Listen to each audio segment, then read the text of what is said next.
G'day, welcome to Camden Community Garden. Welcome to my latest instalment, Let's Go Grow. So we're almost all the way through September now and the weather has definitely warmed up. It's a great time to start planting tomatoes. So I've got some tips to share with you today. Come join me in the garden, let's go grow. So let's talk soil prep. First thing you want to do when growing tomatoes is get your soil right first. All I've done with this bed up to this point, about 2 weeks ago I started adding aged compost, which we have an abundance of at the moment down here at the garden. So I've actually added about 3 inches of compost to the top of this garden bed and then just lightly dug it in over the last couple of weeks. All I've done today is added 1 handful of blood and bone per square metre and dug that in as well. So let's talk planting. You can see here that I've got a lot of lower leaves on this plant, and what I'm actually going to do is remove these. Always using a pair of secateurs. You want a nice clean cut. You don't want to invite any fungal infection into those wounds. Now you can see that I've got a bare stem, and what I'm actually going to do, I'm actually going to bury this plant in the soil almost up to that first true leaf now. What will actually happen is root nodes will develop along this stem, thus giving this plant a greater root mass. What that'll actually do is just allow the plant to access nutrients a lot more easily and effectively and give you an overall healthier plant throughout the growing season. So always bury your tomato plants deeper than what they are in the pot. So when it comes to planting, you just want to make that hole nice and deep. Doesn't matter what I'm planting, I always like to fill it with a bit of water. Just gently give you a hot squeeze. And you can see those beautiful roots there.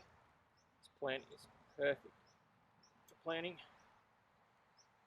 And then just firm the soil up around that plant. And you can see I've nearly buried it up to that first true leaf. In a few weeks I'm actually going to come and remove these. And the reason for that is you don't want your tomato leaves being too close to the soil. What will actually happen is soil will splash onto those leaves, and it's a good way of transmitting fungal infections onto your tomatoes. So yeah, you never want those leaves touching the ground. I just quickly wanted to touch on companion planting with tomatoes. So you can see here that I've actually surrounded the bed with French marigolds, and in between each tomato plant I've actually planted sweet basil. And the reason I do this is both of these plants are really beneficial when it comes to companion planting with tomatoes. The French marigolds are a really good way of limiting root knot nematodes, which I have had issues with here in the past. Any area that has a shortish winter and a boiling hot summer will have problems with root knot nematodes.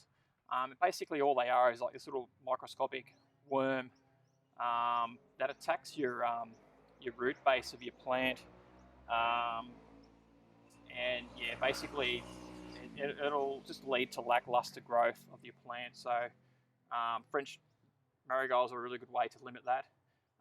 The sweet basil is a great way of deterring pests as well, especially hornworms, which can be a bit of a problem with tomatoes. They're those huge green caterpillars that you might have seen on the internet.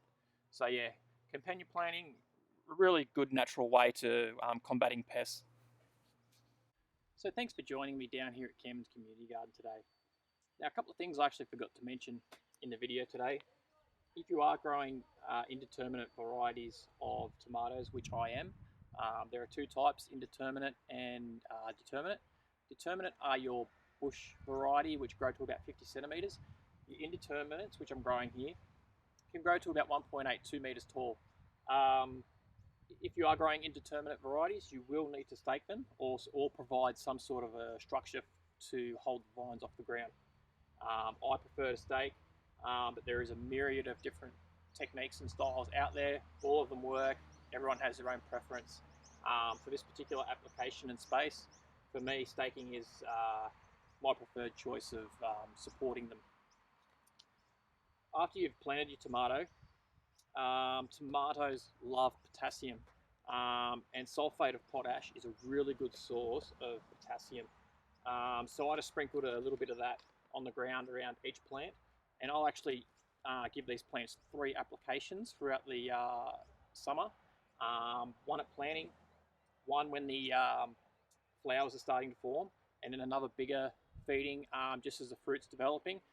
And what potassium does is it actually increases the strength of the cell wall of your plant, and basically just helps your plant produce stronger leaves and stronger fruit. So yeah, that's a good idea if you want to grow some really healthy, tasty tomatoes. Um, you'll also notice that I've actually covered this bed in sugarcane mulch. Sugarcane mulch is a really good way of retaining moisture within your soil, especially over summer. So our summers can actually reach up to 50 degrees here in Western Sydney. And those baking hot summer days, if you've got exposed soil, you're going to be watering your garden every single day. To avoid that, I always use sugarcane mulch on all my beds, and it's a really good way to improve your soil as well. So as that breaks down, that will actually feed the microbes in your soil, and over time, it'll actually improve your soil. I've used it for probably around 5 years now, and it's an absolute game changer. And my soil is in just amazing condition. So if you follow me on my Instagram, you will see that I do grow some amazing veggies down here. And basically, it's just my soil. My soil is just key to everything. So yeah, I can definitely recommend any type of organic sugarcane mulch. Um, a tip for when using it is always wet it, and always make sure you're putting it on wet soil. So don't put it on dry soil. Always wet your soil first, and then once you've applied the mulch, then wet it again, and that'll just settle it in. It won't blow away, and it won't actually draw moisture out of your soil that way as well. So I will be uploading more videos throughout the growing season with these tomatoes. So if you could like and subscribe to my channel, that would be amazing. And that way you won't miss out on any upcoming videos as well. So thanks for joining me today down here at Camden Community Garden. And in the meantime, let's go grow.